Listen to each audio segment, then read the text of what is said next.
ዕለት አርብ ነሐሴ 1 ቀን 2018 ዓ.ም ቀን ላይ እንገኛለን። ሰላም ጤና ይስጥልን ክቡራትና ክቡራን የኢትዮስ ሚዲያ ቤተሰቦች እንደምናላችሁ። እነሆ ከተለያዩ ታማኝ መረጃ ምንጮች የደረሱንን የሰዓቱን ሰበር ዜናዎች ይዘን ቀርበናል። በቅድሚያም አርዕስተ ዜና። በአማራ ምድር ባገዛዙ ጦርና በፋኖ ኃይሎች መካከል የሚደረገው የፊት ለፊትና የጨበጣ ውጊያ ዛሬም ተጠናክሮ ቀጥሏል። በሸዋ ግንባር የተሰማራው ያገዛዙ አየር ወለድ ሰራዊት ከፋኖ ጋር ፊት ለፊት የገጠመ ሲሆን የፋኖ ኃይሎች እጅግ አስደማሚ ድል ተቀዳጅተናል ብለዋል። በቀጠናው የአጼ ዳዊት ክፍለ ጦር ካገዛዙ አየር ወለድ ሰራዊት ጋር ባካሄደው በዚህ ኦፕሬሽን ድል መቀዳጀቱን ይፋ አድርጓል። በአፋብን ሸዋ ጠቅላይ ግዛት አሳምነው እዝ አጼ አምደ ጽዮን ኮር ስር የሚንቀሳቀሰው አጼ አምደ ጽዮን ክፍለ ጦር ራሱን 101ኛ አየር ወለድ ክፍለ ጦር ብሎ በሚጠራው ያገዛዙ ሰራዊት ላይ ትናንት መብረቃዊ ምት ማሳረፉን ይፋ አድርጓል። በተመሳሳይ በወሎ ግንባር በተከፈተ የማጥቃት ኦፕሬሽን 15 የሚደርሱ ያገዛዙ የሰራዊት አባላት መገደላቸውና በርካታ የነፍስ ወከፍ መሳሪያዎች መማረካቸውም ታውቋል። የአፋብን ወሎ ቤት አማራ ጀብደኛው ምኒልክ እዝ 303ኛ አሳምነው ኮር ይፋ ባደረገው መረጃ በዝቋላ ወረዳ መሽጎ በሚገኘው ያገዛዙ ጦር ላይ መብረቃዊ እርምጃ ወስዷል። በዝርዝር መረጃውን እናደርሳችኋለን። የቲዲኤፍና የፋኖ ጥምረት ከታሰበው ጊዜ በላይ እጅግ በፍጥነት እያደገ መምጣቱን ከፍተኛ የህወሓት አመራር ተናገሩ። ጥምረቱና ትብብሩ ወደ ከፍተኛ የትግል ደረጃ ተሸጋግሯል ያሉት የትግራይ ሰራዊት ከፍተኛ አመራር ታጋይ ገብረ ጻድቃን ናቸው። የኢትዮጵያ ህዝቦች ጥምረትና ትብብር ፈጥረው የጄኖሳይደሩን አገዛዝ ዕድሜ ማሳጠር አለባቸው ያሉ ሲሆን አሁን ያለው ጥምረትም ወደ ከፍተኛ ደረጃ ተሸጋግሯል ብለዋል። ይህንን ዜና የሰማው የብልጽግናው አገዛዝም ድንጋጤ ውስጥ መግባቱ ተሰምቷል። በዝርዝር ትሰሙታላችሁ። የብልጽግናው አገዛዝና የህወሓት ጦር ለተጨማሪ ውጊያ እየተዘጋጁ ናቸው ሲል የአውሮፓ የሰላም ተቋም አሳወቀ። የ4 ኪሎ አገዛዝና የህወሓት ታጣቂዎች ለተጨማሪ ውጊያ የሚያደርጉት ዝግጅት ቀጥሏል ያለ ሲሆን የመቀሌና የአዲስ አበባ ግንኙነት ይበልጥ እየተበላሸ መጥቷልም ብሏል። ሁለቱ ኃይሎች የሚያደርጉት የጦር ኃይል ንቅናቄም ሌላ ጦርነት ሊጭር ይችላል የሚለውን ስጋት አኑሮታል። የአውሮፓ የሰላም ተቋም በዚህ ጉዳይ ላይ ያወጣውን መረጃም እናሰማችኋለን። የአሜሪካው ፕሬዝዳንት ዶናልድ ትራምፕ ለጥቂት ከሞት መትረፋቸው ተነገረ።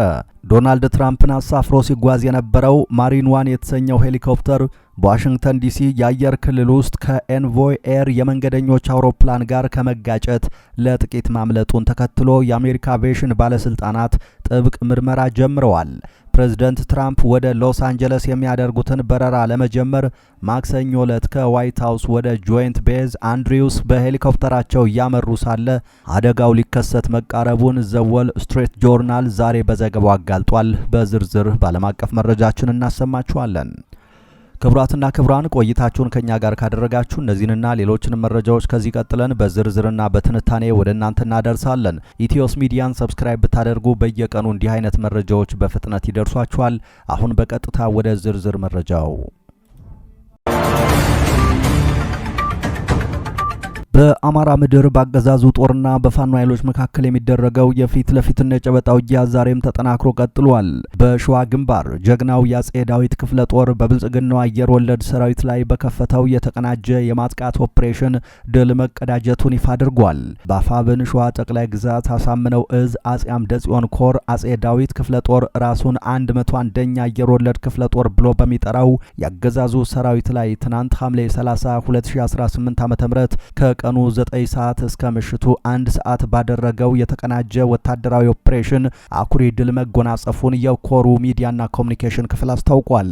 ያገዛዙ ኃይል መነሻውን ከመራቤቴ አውራጃ ሬማ ከተማ በማድረግ የአጼ ዳዊት ክፍለ ጦር ሰራዊትን ለማጥቃት ወደ መጂትና ቢራባ ወደ ተባሉ ቦታዎች እንቅስቃሴ አድርጎ የነበረ ቢሆንም የክፍለ ጦሩ የጦር ጠበብቶች በወታደራዊ ስልት ያገዛዙ ኃይል ወደ አዘጋጁለት የውጊያ ወጥመድ እንዲገባ በመፍቀድ ከበባ ፈጽመው እንደወቁት ነው ይፋ ያደረጉት። በዜሮ መስዋዕትነት በተጠናቀቀው በዚህ ልዩ ኦፕሬሽን 9 ያገዛዙ የኮማንዶ ኃይል አባላት ወዲያውኑ ሲገደሉ ከ14 በላይ የሚሆኑት ደግሞ ከባድ ቁስለኛ ተደርገዋል። እቅዱ ያልተሳካለት ያገዛዙ ኃይል ከፋኖ በደረሰበት ሽንፈት በመበሳጨት ወደ መጣበት ሲመለስ እንደለመደው ንጹሃን ላይ በወሰደው የበቀል እርምጃ በመጂት አካባቢ ታዳጊዎችን ጭምር መግደሉ ተነግሯል። የሽንፈት ጽዋን የተከናነበው አገዛዙ የቆሰሉ አባላቱን ለሕክምና በሬማ ሁለተኛ ደረጃ ትምህርት ቤትና በሬማ ከተማ ጤና ጣቢያ የመጀመሪያ ደረጃ ሕክምና እያደረገላቸው ሲሆን ከባድ ቁስለኛ የሆኑ አባላቱን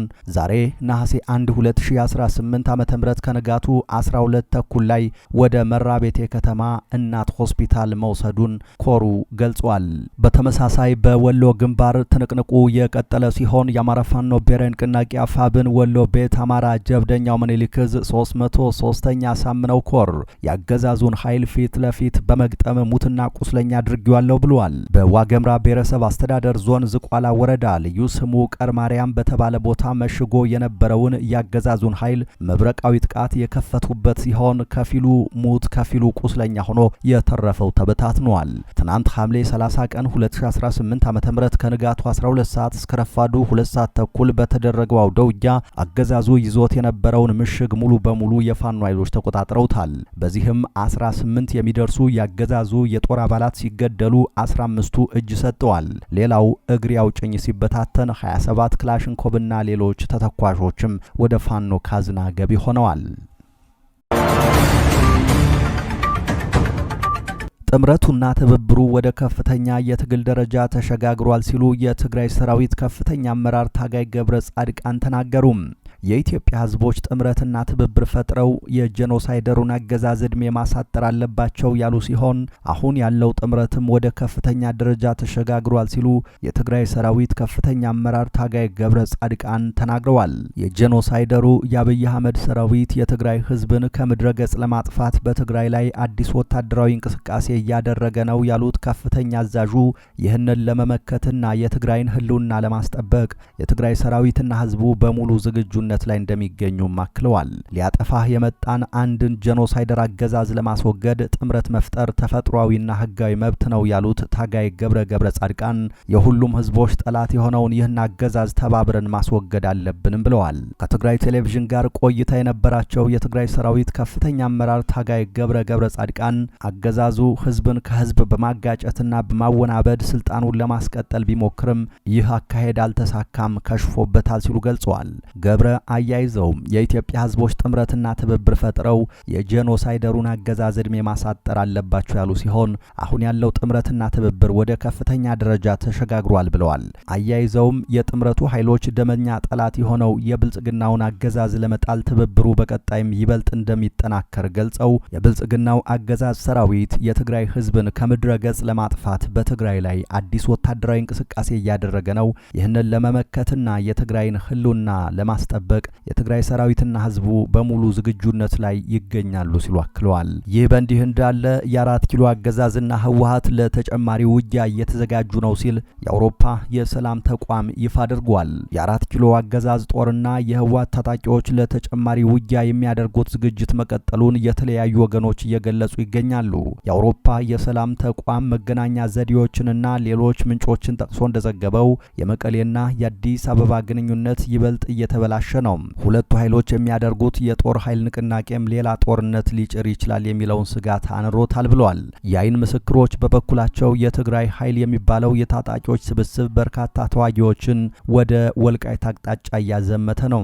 እንደሚሉት የትግራይ ተዋጊዎች ትግራይ ክልልን ከአፋርና ከአማራ ክልሎች ጋር በሚያዋስነው ድንበር አካባቢም ምሽግ እየቆፈሩ መሆኑን የአይን ምስክሮች አስታውቀዋል። የአገዛዙ መከላከያ ጦር በአንጻሩ በአማራና አፋር ክልሎች ከፍተኛ የወታደራዊ ንቅናቄ እያደረገ መሆኑን የአይን ምስክሮች ተናግረዋል። ከአፋር ክልል በደረሰን መረጃ መሰረት በክልሉ ዞን 4 ተጨማሪ ወታደሮች ሰፍረዋል። የመረጃ ምንጮቻችን በስም በዘረዘሯቸው ወረዳና ቀበሌዎች አገዛዙ ወታደሮቹን ከቦታ ቦታ ማንቀሳቀስና ተጨማሪ ኃይል ማሰማራቱን ይፋ አድርገዋል።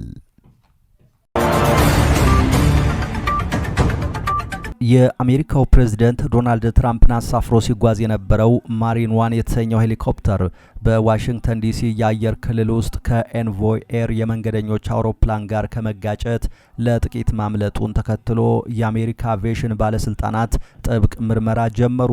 ፕሬዝዳንት ትራምፕ ወደ ሎስ አንጀለስ የሚያደርጉትን በረራ ለመጀመር ማክሰኞ ዕለት ከዋይት ሃውስ ወደ ጆይንት ቤዝ አንድሪውስ በሄሊኮፕተራቸው እያመሩ ሳለ አደጋው ሊከሰት መቃረቡን ዘ ዎል ስትሪት ጆርናል ዛሬ በዘገባው አጋልጧል። የደህንነት ፕሮቶኮሎች እንደሚያስገድዱት የፕሬዝዳንቱ ሄሊኮፕተር በአየር ላይ በሚሆንበት ወቅት በአቅራቢያው በሚገኘው የሮናልድ ሬገን ዋሽንግተን ብሔራዊ አውሮፕላን ማረፊያ የንግድ በረራዎች መቋረጥ የነበረባቸው ቢሆንም የአየር ትራፊክ ተቆጣጣሪዎች ይህንን የደህንነት አሰራር ባለማክበራቸው ሁለቱ አውሮፕላኖች እጅግ አደገኛ ወደሆነ ቅርበት ሊመጡ ችለዋል። ቅርበት ያላቸው ምንጮች ለኒውዮርክ ታይምስ እንደገለጹት ሄሊኮፕተሩና የመንገደኞች አውሮፕላኑ በጎን 1.3 ኪሎ ሜትር እንዲሁም ከላይና ከታች በ213 ሜትር ርቀት ላይ ብቻ ተገናኝተው ነበር።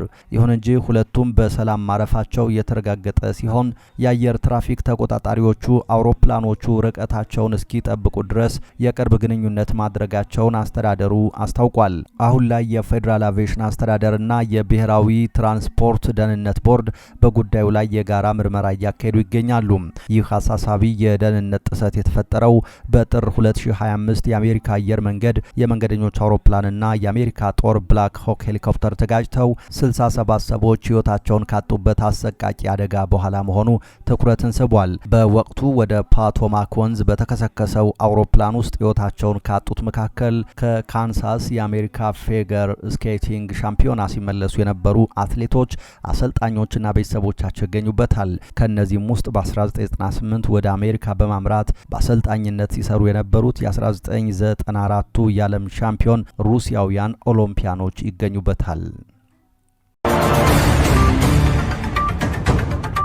ለዘላለም ያልሻረው የሃና ዓለሙ ቁስል ድጋሜ ተነስቷል። ጨካኞቹ አሳዳጊዎቿ ከእስር ለማምለጥ ያደረጉት የመጨረሻ ሙከራ ውድቅ ተደርጓል። በፈረንጆቹ ግንቦት 2011 በአሜሪካ ዋሽንግተን ግዛት የምትገኝ አንዲት ትንሽ ከተማ በአሰቃቂ ድርጊት ተናወጠች። ከትውልድ አገሯ ኢትዮጵያ የተሻለ ሕይወትና ፍቅር ፍለጋ የመጣችው የ13 ዓመቷ ታዳጊ ሃና ዓለሙ ማንም ሰብአዊ ፍጡር ሊሸከመው የማይችለውን ስቃይና ፍጹም ጭካኔ ታዳጊ ወላጆቿ እጅ ካስተናገደች በኋላ በአንድ ቀዝቃዛ ምሽት በጭቃ ላይ ወድቃ ሕይወቷ አለፈ። ሃና ከዚህ ዓለም ብትለይም የእሷን አሳዛኝ ታሪክ የሚሰማ ማንኛውም ሰው ልብ ዛሬም ድረስ በሐዘንና በቁጭት ይደማል። ዛሬም ድረስ ብዙዎችን ምሽት ላይ እንቅልፍ የሚነሳው ይህ ታሪክ በቅርቡ በአዲስ አሁናዊ ዜና ወደ አደባባይ መጥቷል። በዚህ ጉዳይ ላይ የወጣው የመጨረሻውና አሁናዊው መረጃ እንደሚያሳየው ያችን ንጽሕት ሕፃን በረሃብና በብርድ አሰቃይተው የገደሏት ጨካኞቹ አሳዳጊ ወላጆቿ ካሪና ላሪ ዊሊያምስ ከተፈረደባቸው የረጅም ዓመታት እስራት ለማምለጥ የሙጥኝ ያሉበት የመጨረሻው የይግባኝ ተስፋቸው ሙሉ በሙሉ ተዘግቷል። ፍርድ ቤቱ በቅርቡ በሰጠው ውሳኔ ወንጀለኞቹ በፍርድ ሂደቱ ላይ ስህተት ተፈጽሟል፣ በድጋሜ ይታይልን በማለት ያቀረቡትን አቤቱታ ውድቅ አድርጎታል። የዋሽንግተን ግዛት ይግባኝ ሰሚ ፍርድ ቤት ባወጣው ባለብዙ ገጽ ዝርዝር ውሳኔ የተሰጣቸው የ37ና የ28 ዓመታት የእስራት ፍርድ ፍጹም ፍትሐዊ መሆኑንና በአንዲት አቅመ ቢስ ሕፃን ላይ የፈጸሙት ግፍ ይቅር የማይባል መሆኑን በድጋሚ ያረጋግጧል። ይህም ማለት ሁለቱም ጨካኝ ወላጆች እድሜያቸውን በሙሉ በጠበቀ ጥበቃ ስር ባሉ የሴቶችና የወንዶች ማረሚያ ቤቶች ውስጥ አሳልፈው ይጨርሳሉ። ምንም እንኳን የፍርድ ቤቱ ውሳኔ ወንጀለኞቹ ከእስር ቤት አምልጠው በነጻነት አየር እንዳይተነፍሱ ቢያደርግም በጉዲፈቻ ስም ተሰርቆ የጠፋውን የሃናን የልጅነት ጊዜና የተቀጠፈውን ውድ ሕይወቷን መመለስ አይቻልም። ዛሬም ድረስ በአሜሪካና በኢትዮጵያ ሕዝብ ልብ ውስጥ ትልቅ ጠባሳ ጥሎ ያለፈው የሃና ታሪክ የህፃናትን መብት ለማስከበርና መሰል ግፎችን ለመከላከል የሚደረገውን ትግል በሐዘን ማስታወሻነት እየመራ ይገኛል። ኢሰብአዊ በሆነ መንገድ ምድራዊ ፍቅር የተነፈገችው ሃና ዓለሙ ዛሬ ካለችበት ዓለም ሆና ወላጆቿ ከእስር ቤት የብረት ዘንጎች በስተጀርባ ሆነው ዋጋቸውን ሲከፍሉ እያየች ይሆን? ብዙዎች አሁንም የሚመኙት አንድ ነገር ብቻ ነው። ይህቺ ንጽሕት ነፍስ በምድር ላይ ያጣችውን ሰላምና እቅፍ በሰማይ አግኝታ ለዘላለም እንድታርፍ። ክሪሚናል ማተር የተሰኘው የሰብአዊ መብት ተሟጋች ዛሬ ባወጣው ጽሑፍ የ13 ዓመቷ የሃና ግሬስ ሮዝ ዊሊያምስ ታሪክ እውነቱን ለመናገር ሌሊት እንቅልፍ የሚነሳኝና እረፍት የሚያሳጣኝ ታሪክ ነው። የተሻለ ሕይወት ታገኛለች በሚል ተስፋ ከኢትዮጵያ በጉዲፈቻ ወደ አሜሪካዋ ዋሽንግተን ግዛት ብትወሰድም የገጠማት ግን ሊታሰብ የማይችል ዘግናኝ ጭካኔ ነበር። አሳዳጊ ወላጆቿ የሆኑት ካሪና ላሪ ዊሊያምስ ባደረሱባት በደልና እንግልት እንደ አውሮፓውያን አቆጣጠር በ2011 በከፍተኛ ቅዝቃዜ ምክንያት ለሞት እንድትዳረግ በማድረጋቸው ጥፋተኛ ተብለው ተፈርዶባቸዋል።